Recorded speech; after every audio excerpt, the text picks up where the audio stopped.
चलिए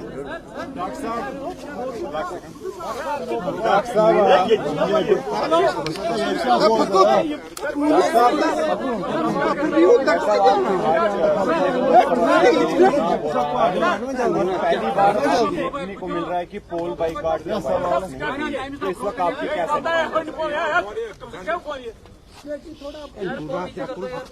बहुत खुशी की बात है कि आज वो दिन आ गया। 2014 में वोट नहीं दे सका क्योंकि मैं अस्पताल में था विलायत में, मगर अल्लाह का शुक्र है कि आज पार्लियामेंट्री इलेक्शन में मैं आपके पास खड़ा हूँ।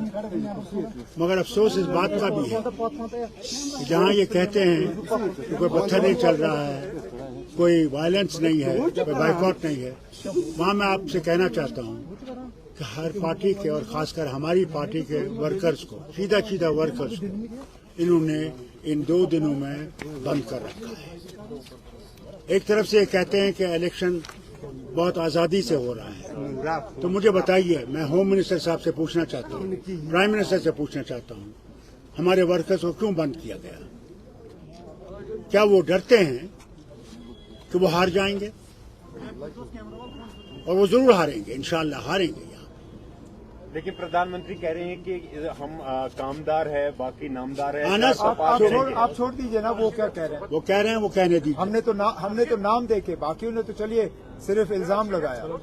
हमने तो आपको नाम दिए हैं इलेक्शन कमीशन को, हमने थाने की डिटेल्स दिए हैं जिन थानों में उनको बुलाया गया है, और हमने अपने रिप्रेजेंटेशन में ये भी कहा कि हम ये 8 नाम इसलिए दे रहे हैं ताकि आप ये ना कहो कि हम बिना सबूत के बात कर रहे हैं। ये एक एग्जॉस्टिव लिस्ट नहीं था, it was an indicative list. It was to show that जो हम कह रहे हैं हम ऐसे हवा में बात नहीं कर रहे हैं। अब इंतजामिया की तरफ से ये फिर जवाब आया कि ये जी ऐसे ही बेबुनियाद इल्जाम लगा रहे हैं, लेकिन हमने तो नाम दे के आपको कहा, हमने थाने के डिटेल्स दिए, उस चीज का तो आप जवाब दे नहीं सके। हमने किसी एक पुलिस के अफसर के खिलाफ कोई इल्जाम नहीं लगाया, हमने कहा कि ये इंतजामिया की तरफ से हो रहा है। और लगातार बहुत सी कॉन्स्टिट्यूएंसी से जो है ये रिपोर्टें आई, यहाँ तक कि मेरे जो पोलिंग एजेंट्स और बाकी थे वो इतने डरे हुए थे रात को कि उनको पता नहीं कहाँ बुला के बंद किया जाएगा। कई सारे तो या तो दोस्तों या रिश्तेदारों के घर में सोए, कुछ तो उनमें से ऐसे हैं जो अपनी गाड़ियों में सोए थे रात को, वो घर वापस नहीं गए। अगर यही इनका आजादाना तरीका इलेक्शन है तो फिर ये अपने घर में रखें इसको। डॉक्टर साहब, आपका एक देरीना तजुर्बा है, ये चीज आपने पहले भी देखी है। जो कल नेशनल कॉन्फ्रेंस का एक स्टेटमेंट आया था, अगर इलेक्शन कराना ही नहीं था फिर तो पहले ही क्लियर करते कि किनको जिताना है। यही तो मुसीबत है जो हम लोग बार बार कहते हैं कि दूसरे जो खड़े हैं उन्हीं के एजेंट हैं, उन्हीं की तरफ से खड़े हैं। आज लोग उनको दिखा देंगे कि कौन यहाँ पे है, कौन नहीं है। कर लें जो करना है। फिर तो लोगों का भरोसा उठता है, लेकिन होता है, जरूर उठेगा। पार्टी भी इसी तरह की एलिगेशंस लगा रहे हैं कि उनके वर्कर्स को। मैं आपसे कह रहा हूँ ना, यही तो मुसीबत है। अपनी पार्टी के तरफ से इस तरह के इल्जाम लगाना तो मजाक की बात है, क्योंकि ये किया ही जा रहा है उनको फायदा पहुंचाने के लिए। और है कौन मरकज की तरफ से इलेक्शन लड़ने के लिए? और जरा बताएं कौन से वर्कर?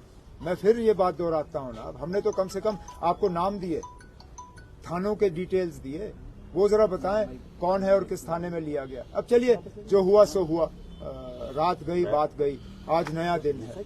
अब उम्मीद करते हैं कि हमारे वर्करों को इस तरह तंग नहीं किया जाएगा। आज हम पोलिंग बूथ के बाहर खड़े हैं, हमने अपने वोट का इस्तेमाल किया। हमारे साथ 2 फर्स्ट टाइम वोटर हैं जो पहली मर्तबा वोट डाल रहे हैं। ये पहली बार है कि हमारी फैमिली की 3 पीढ़ियां जो है एक साथ वोट डालने आए।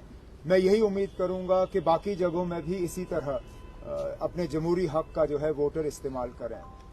अगर के ये कहा गया है कि कोई बॉयकॉट नहीं है, किसी तरह की वायलेंस नहीं है, किसी तरह का खतरा नहीं है, तो फिर बढ़ चढ़ के लोगों को जो है इस इलेक्शन में हिस्सा लेना चाहिए, अपने वोट का इस्तेमाल करना चाहिए, क्योंकि आखिरकार यही एक जमहूरी तरीका है जिससे कि हम अपनी आवाज जो है वो बुलंद कर सकें।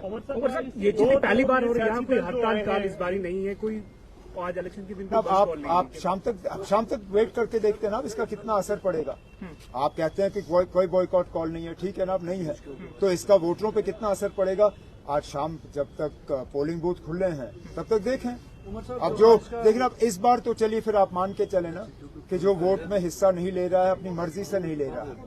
अब कितने वोटर जो हैं पुलवामा जिले में शुपियां असेंबली हल्के से, श्रीनगर से जो हैं, कितने वोटर अपने वोट का इस्तेमाल करते हैं, उसके लिए हमें वेट करना पड़ेगा। मेरी तो सबसे मोतबाना गुजारिश यही होगी कि वो इस मौके को गवाएं ना, इस मौके का वो इस्तेमाल करें, क्योंकि मैं बार बार ये कहता हूँ जमहूरियत में यही एक तरीका है जिससे कि हम अपनी आवाज जो है वो बुलंद कर सकें। बहुत सी ऐसी बातें हैं जो हो चुकी हैं जिनके बारे में वोटरों को अपनी राय जो है वो देनी होगी, और ये एक तरीका है। अभी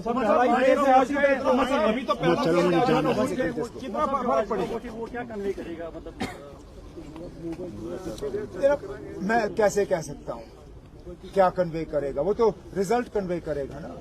मैं तो ये कहूंगा कि अगर नेशनल कॉन्फ्रेंस के लिए वोट आया, क्योंकि हमने तो बार बार इस इलेक्शन में 5 अगस्त 2019 के हवाले से बात की, 370 को यहां से हटाने की बात की, जो हमारे साथ पिछले 5 साल में जो नाइंसाफियां हुई हैं उसका हमने जिक्र किया है।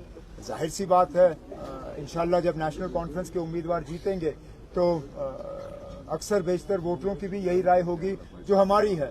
लेकिन ये सवाल आप मुझसे तब पूछिए जब 4 जून को नतीजे होंगे।